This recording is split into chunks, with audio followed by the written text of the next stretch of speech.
दोस्तों, किसी महान व्यक्ति ने कहा है कि आवाज ऊंची हो तो कुछ लोग सुनते हैं, लेकिन अगर बात ऊंची हो तो बहुत सारे लोग सुनते हैं। नमस्कार दोस्तों, इससे पहले कि आप इस कहानी में खो जाएं, आपसे गुजारिश है कि इस चैनल को सब्सक्राइब और रीच के लिए लाइक, शेयर और कमेंट करना ना भूलें। दोस्तों, जब हम ये सोचते हैं कि जो हुआ वो अच्छा नहीं हुआ, ऐसा नहीं होना चाहिए था। यदि मैं कोई तरकीब या कोई उपाय अपना लेता तो ऐसा नहीं होता। यदि मैंने किसी से सलाह ही ले ली होती या फिर खुद की सूझबूझ का इस्तेमाल किया होता तो आज मुझे ये परेशानियां नहीं उठानी होती। मैं आज इस तरह से तकलीफों में नहीं रहता। इस प्रकार हम खुद को कोसने लगते हैं, खुद को दुखी करने लगते हैं। मैं आपको बता दूं कि इस तरह का पश्चाताप करने से आपको कोई लाभ नहीं होने वाला। आप चाहे कितने भी हाथ पैर मार लें, चाहे आप लाखों कोशिशें कर लें, लेकिन आप अपने अतीत को बदल नहीं सकते, क्योंकि इस तरह के विचार केवल चिंता पैदा करते हैं। लेकिन यही चिंता अर्थात यही पश्चाताप हमारे लिए बहुत लाभदायक भी साबित हो सकता है। अब आप में से कई लोग ये सोच रहे होंगे कि भला जो बीत गया, यदि हम उस पर सोच विचार कर रहे हैं तो ये हमारे लिए कैसे लाभदायक हो सकता है। हम तो पहले ही मुसीबत में हैं, हम तो पहले से ही तकलीफ में हैं, तो ऐसे में ये हमारे लिए कैसे फायदेमंद हो सकता है। दोस्तों, अगर आप उन गलतियों से सीखकर खुद को बदलने का प्रयास करें तो आप अपना आने वाला भविष्य खुद ही बदल सकते हैं, उसे संभाल सकते हैं। अगर अतीत की गलतियों से सीख लेकर खुद को बदलने का प्रयास किया जाए तो सही मायने में वही पश्चाताप कम होता है। आज की जो बौद्ध कहानी मैं आपको सुनाने जा रहा हूं, इस कहानी के माध्यम से मैं आपको कुछ ऐसे तरीके बताने वाला हूं जिन तरीकों को अपनाकर आप अपने जीवन में इस प्रकार के पश्चाताप से बच सकते हैं।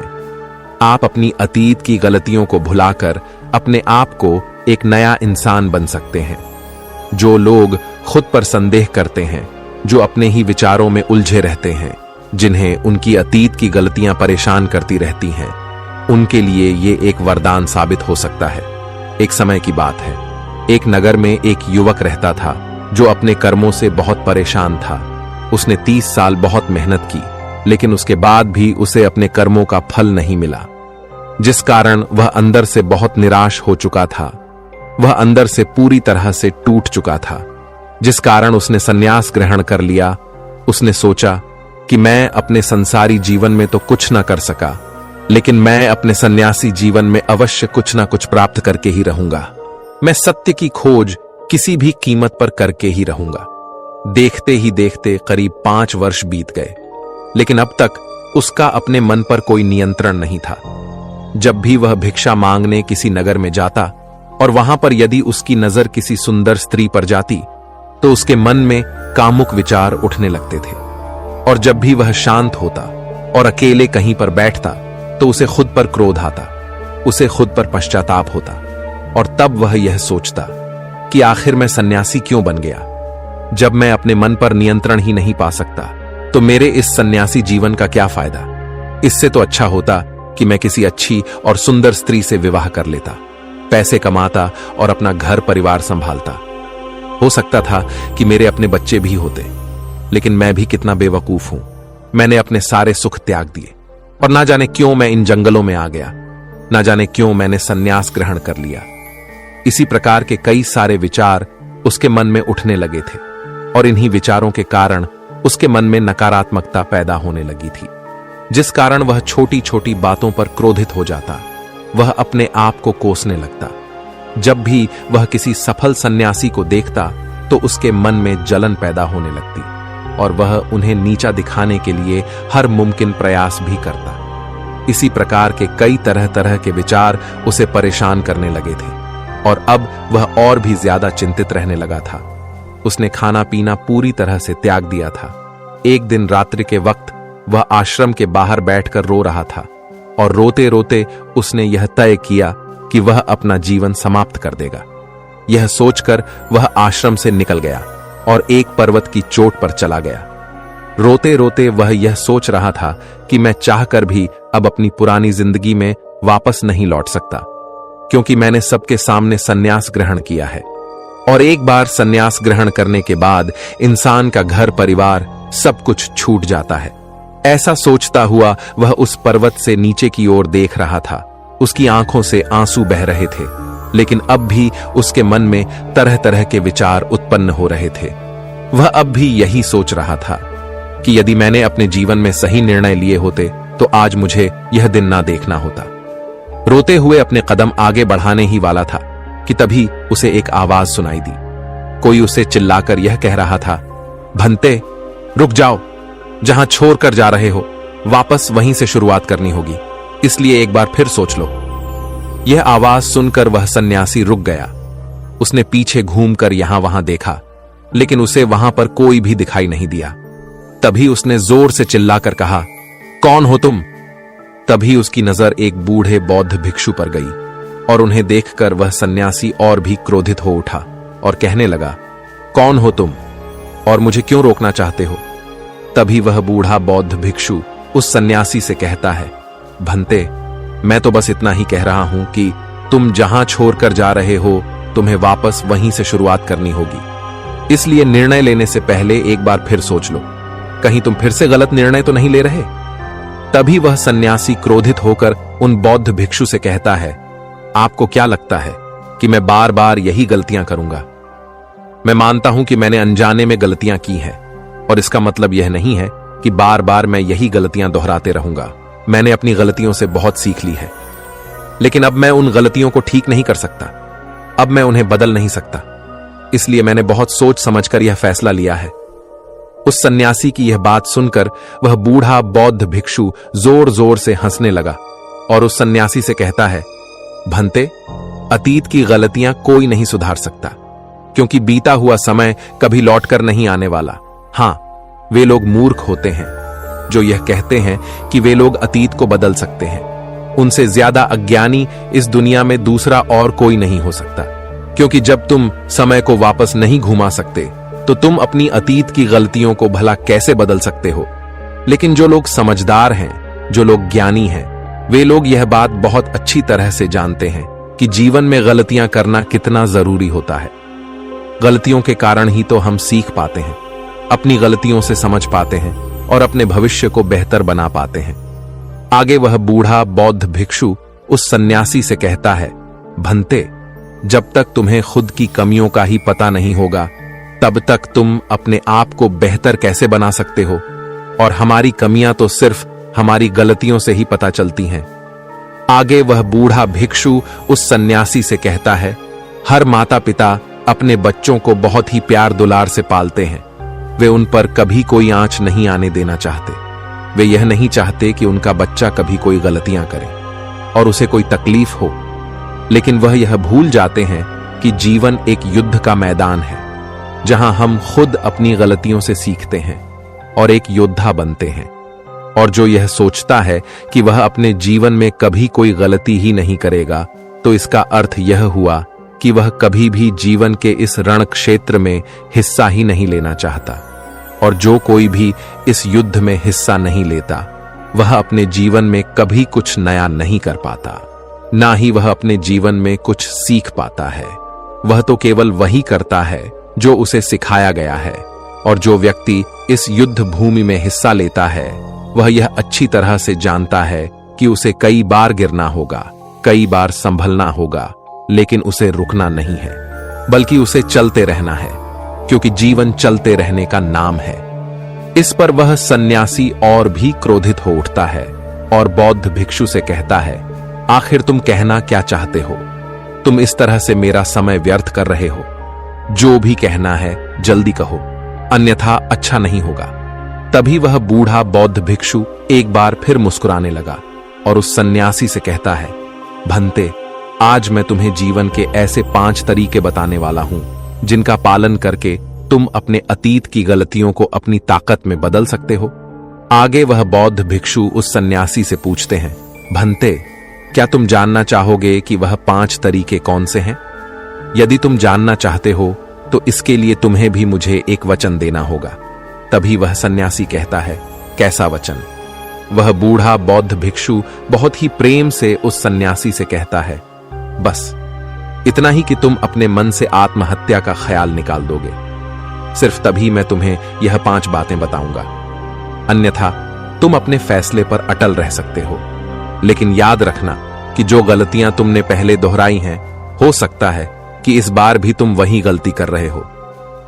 इतना कहकर वह बूढ़ा बौद्ध भिक्षु शांत हो गया और वह सन्यासी कुछ देर के लिए सोच विचार में पड़ गया। वह यह नहीं समझ रहा था कि वह क्या करे। यदि वह आत्महत्या करता है तो उसे वह 5 बातें नहीं पता चल पाएंगी, और यदि वह 5 बातें जानने के लिए जाता है तो उसे आत्महत्या का ख्याल मन से निकालना होगा। वह सन्यासी असमंजस में था, लेकिन काफी देर सोच विचार करने के बाद आखिरकार उसने उस बूढ़े बौद्ध भिक्षु की बात मान ली और वह उन बूढ़े बौद्ध भिक्षु के पास पहुंचा और कहने लगा, कहिए, आप क्या कहना चाहते हैं? तभी वह बूढ़ा बौद्ध भिक्षु उस सन्यासी से पहली बात बताते हुए कहता है, भंते, सबसे पहले तो तुम यह जान लो कि अतीत में जो भी तुमसे गलतियां हुई है वह किसकी कारण हुई है, उसके पीछे का क्या कारण था। तुम्हें सबसे पहले उन कारणों को पहचानना होगा। वह कारण या तो कोई मजबूरी हो सकते हैं या कोई इंसान हो सकता है जिसके कारण तुमने वह सारी गलतियां की, या फिर हो सकता है कि तुमने वह गलतियां केवल अपने स्वार्थ के लिए की हो। तुम्हें उन कारणों को पहचानना होगा। यदि तुम्हें किसी से धोखा मिला था तो क्यों मिला था? क्या तुमने कभी इसके ऊपर विचार किया है? क्योंकि शायद तुमने उस पर हद से ज्यादा विश्वास किया होगा।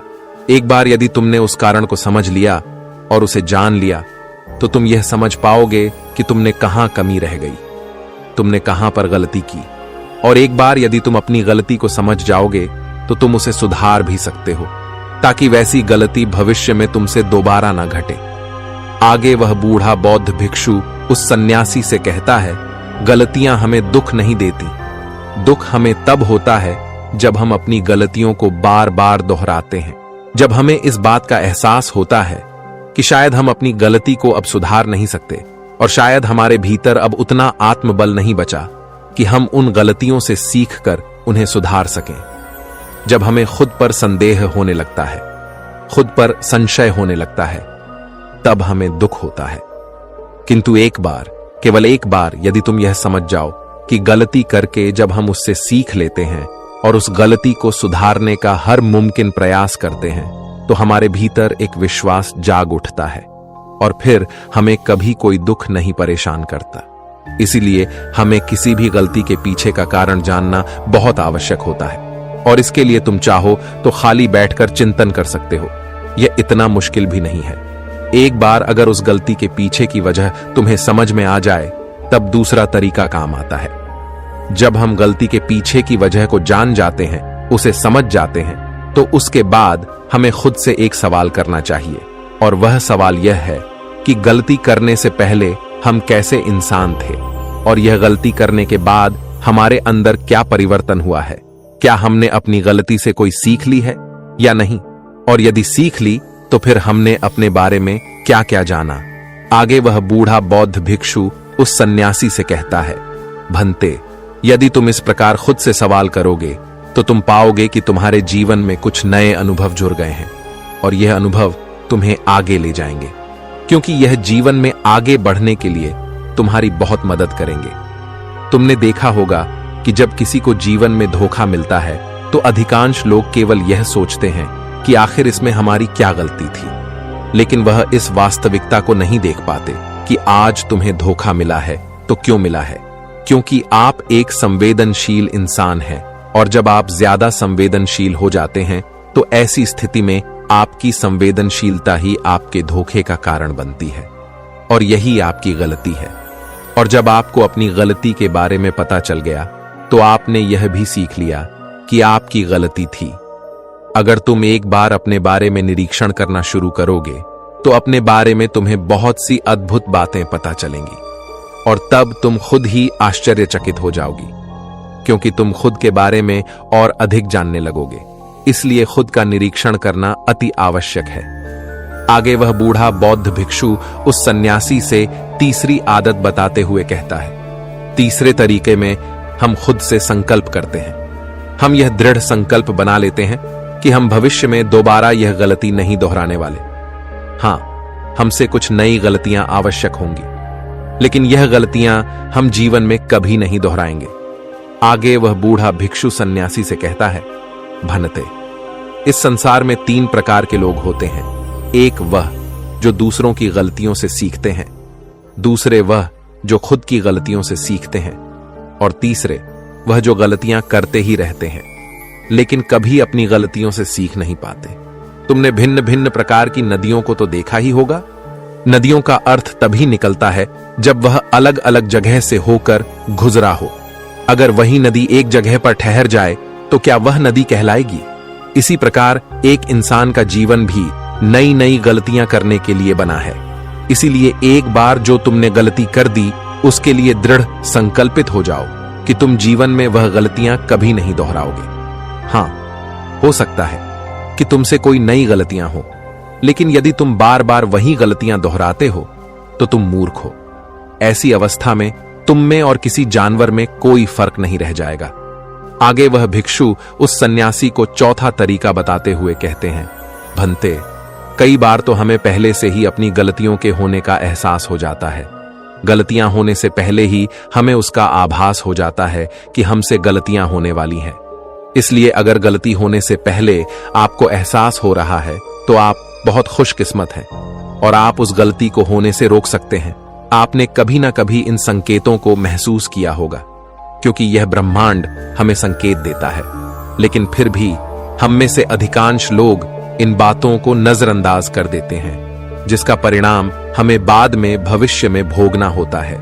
लेकिन जैसे जैसे आप अपने इन अतीत की गलतियों से सीखने लगते हैं तो आपका अनुभव बढ़ने लगता है, जीवन के बारे में समझ पैदा होने लगती है, और जब हमारी समझ बढ़ने लगती है तो गलतियों को होने से रोका भी जा सकता है। इसलिए बुद्धिमानी का इस्तेमाल करें, चिंतन करिए कि आप जो भी काम करने जा रहे हैं आखिर उसका परिणाम क्या हो सकता है। कहीं वह काम कोई गलती तो नहीं कहलाएगा। इसी तरह से एक मनुष्य जीवन के परिपक्व में बांटा जाता है और इसी से आपका विकास होता है, और हम सभी को इस राह से होकर गुजरना ही होता है, अन्यथा हमारा जीवन वहीं पर ठहर जाएगा। हम कभी भी आगे नहीं बढ़ पाएंगे। यदि आप अपने जीवन में आगे बढ़ना चाहते हैं, किसी लक्ष्य को प्राप्त करना चाहते हैं, तो आपको इस कार्य प्रणाली को अपनाना ही होगा, इसे समझना ही होगा। आगे वह बूढ़ा बौद्ध भिक्षु उस सन्यासी को आखिरी आदत बताते हुए कहते हैं, भंते, आखिरी और सबसे महत्वपूर्ण सीख है, अगर तुम अपने अनुभव से एक इंसान बन चुके हो तो अब तुम दूसरों के लिए मार्गदर्शन का काम कर सकते हो। तुम दूसरों की राह में दीपक बनकर उन्हें रोशनी दिखा सकते हो, उन्हें उनकी राह पर आगे बढ़ा सकते हो, क्योंकि हम वैसे ही बन जाते हैं जैसा कि हम सोचते हैं। और जब आप खुद को बेहतर बनाने का प्रयास करेंगे तो आप देखते ही देखते बेहतर बनते चले जाएंगे, और यह प्रकृति भी आपका साथ देगी, आपकी सहायता करेगी। ब्रह्मांड आपको खुद ब खुद रास्ता दिखाएगा और आप तब मानव जाति का कल्याण करने के कार्य में लग जाते हैं।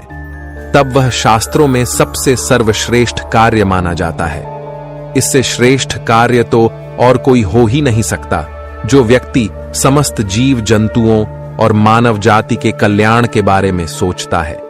ऐसे लोग परमात्मा के हो जाते हैं। ऐसे व्यक्तियों के मन में प्रेम, करुणा, दया जैसे अनेक भाव उत्पन्न होने लगते हैं, और परमात्मा करुणा और प्रेम का ही दूसरा नाम है। इतना कहकर वह बूढ़ा बौद्ध भिक्षु शांत हो गए, और उस सन्यासी को भी अपनी गलती का एहसास हो गया। अब उसकी आंखों में खुशी की आंसू थे। वह उन बौद्ध भिक्षु के चरणों में जा गिरा और उन बूढ़े बौद्ध भिक्षु से कहता है गुरुवर, ऐसा निर्मल और जीवन का सार्थक ज्ञान पाकर मैं धन्य हो गया। आपने जो कुछ भी मुझसे कहा है उसे मैं अपने जीवन में जरूर अपनाऊंगा, और मैं भी अपने जीवन को सार्थक बनाकर दिखाऊंगा। इतना कहकर उसने उन बौद्ध भिक्षु को प्रणाम किया और वापस अपने आश्रम लौट गया। दोस्तों, उम्मीद है कि ये कहानी आपको अच्छी लगी होगी। नमो बुद्धाय। तो दर्शकों, चलिए अब सफलता पाने के ऊपर अगली रोचक कहानी की शुरुआत करते हैं। प्राचीन समय की बात है। एक गांव में एक 24 साल का युवा रहता था, जो एक सेठ के यहां नौकरी करके अपना गुजर बसर कर रहा था। उसके माता पिता बीमारी से गुजर चुके थे। जिंदगी में काफी परेशानी चल रही थी। उसके मजदूरी वाले काम से वो रोज के रोज पैसे कमाता और रोज के रोज खाने पीने और रहने में पैसे खत्म भी हो जाते। जिंदगी बस यूं ही चल रही थी।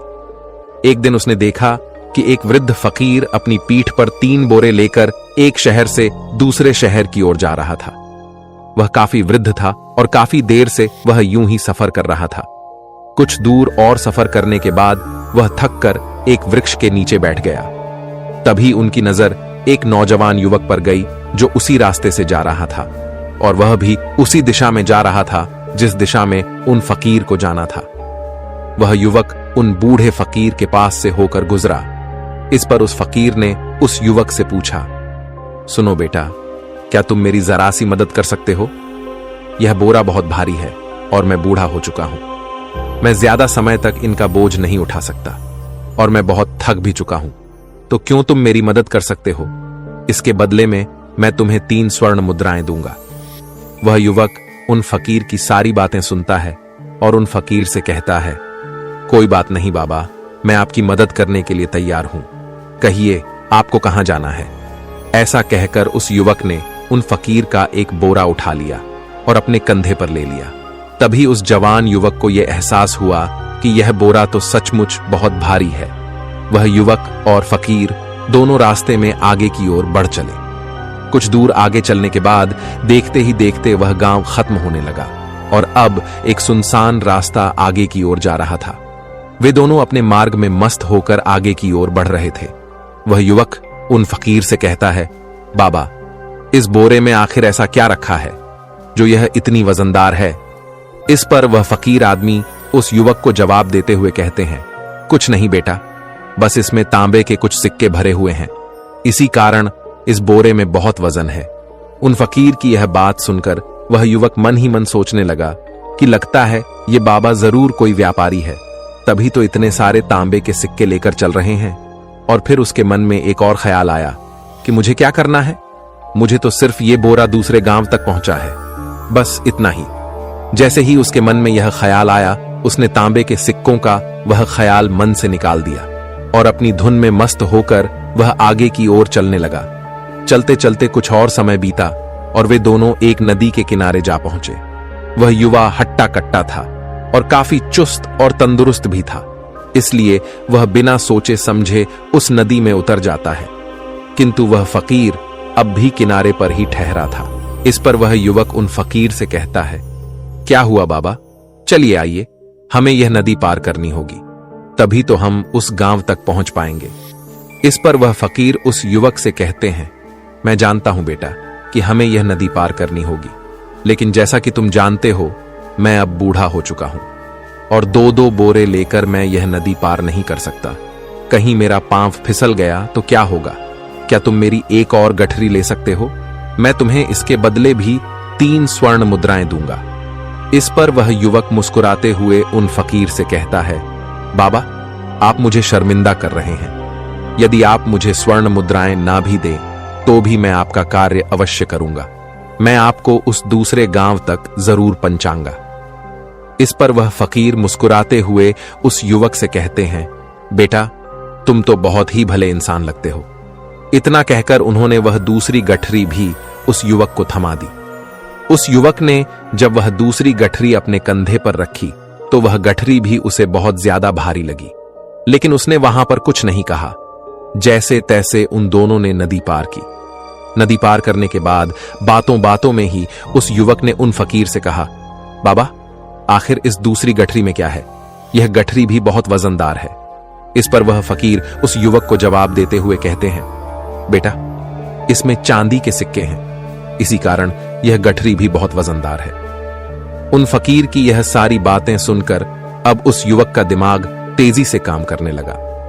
वह यह सोच रहा था कि एक बोरे में तांबे के सिक्के हैं और दूसरी में चांदी के। ऐसा प्रतीत होता है मानो यह फकीर बाबा कहीं दूर से आ रहे हैं और उन्होंने अपनी सारी जमीन जायदाद बेचकर यह सारे सिक्के इकट्ठे किए हैं, तभी तो वह इतना धन लेकर चल रहे हैं। लेकिन वह युवक उन फकीर से कुछ नहीं कहता और वे दोनों चुपचाप मार्ग में आगे की ओर बढ़ते चले जाते हैं। कुछ दूर आगे बढ़ने के बाद एक बार फिर एक सुनसान राह आती है। उस सुनसान रास्ते को देखते ही उस युवक के मन में तरह तरह के विचार उत्पन्न होने लगते हैं। वही यह सोचने लगता है, अरे यह तो सुनसान जगह है, अगर मैं ये सिक्के लेकर यहां से भाग जाऊं तो यह फकीर कुछ नहीं कर पाएगा और यहां पर कोई है भी नहीं जो इनकी मदद कर पाए। और वैसे भी यह बहुत सारे सिक्के हैं, मैं इनसे एक अच्छी दुकान खरीद सकता हूं, अपना नया व्यापार शुरू कर सकता हूं। और वैसे भी यह बूढ़ा फकीर अब इन पैसों का क्या करेगा, इससे अच्छा तो मैं ही इन्हें रख लेता हूं। वह युवक यह सब सोच ही रहा था कि तभी अचानक उसे खुद पर आश्चर्य हुआ। अरे मैं ये क्या सोच रहा हूं, ये फकीर बाबा ना जाने कहां से आ रहे हैं और क्या बेच करके इन्होंने इतने सारे पैसे इकट्ठा किए होंगे। मुझे इनका फायदा नहीं उठाना चाहिए, नहीं नहीं, मुझे ऐसा नहीं करना चाहिए। उसने कुछ देर के लिए तो अपने मन के विचारों को काबू कर लिया, लेकिन कुछ देर बाद उसके मन के विचार उस पर देखते ही देखते हावी होने लगे। वह युवक 2 बोरे लेकर उन फकीर के पीछे पीछे चल रहा था और कुछ दूर आगे चलने के बाद एक पर्वत आई। इस पर वह फकीर बाबा उस युवक से कहते हैं, बेटा यह पर्वत मैं नहीं चढ़ पाऊंगा, मैं काफी बूढ़ा हो चुका हूं और मेरे घुटनों में भी दर्द रहता है। यदि तुम मेरी तीसरी गठरी भी ले लो तो मैं तुम्हें 3 और स्वर्ण मुद्राएं दूंगा, लेकिन याद रखना इसे कहीं गिराना मत, कहीं ये गठरियां खुल ना जाए। इस पर वह युवक उन फकीर से कहता है, क्यों बाबा, आखिर इसमें ऐसा क्या है। इस पर वह फकीर उस युवक से कहता है, बेटा इसमें स्वर्ण मुद्राएं हैं। यह सुनकर वह युवक मन ही मन बहुत प्रसन्न हुआ। उसने चुपचाप वह गठरी भी उन फकीर से ले ली और देखते ही देखते वे दोनों मार्ग में आगे की ओर बढ़ने लगे। अब वह फकीर बिना कोई वजन लिए हुए आराम से पर्वत पर चढ़ गया, किंतु वह नौजवान युवक जो पीछे था वह वजन के कारण बहुत धीरे धीरे चल पा रहा था। लेकिन जब से उसने सोने का नाम सुना था उसका मन तो छलांग मार रहा था। वह मन ही मन सोच रहा था, अगर मुझे यह सारा धन मिल जाए तो मेरा पूरा जीवन तो आराम से कट जाएगा। वैसे भी यह बाबा तो बूढ़े हो चुके हैं, भला इन्हें इतने पैसों की क्या जरूरत है, इनका जीवन तो वैसे भी कट चुका है।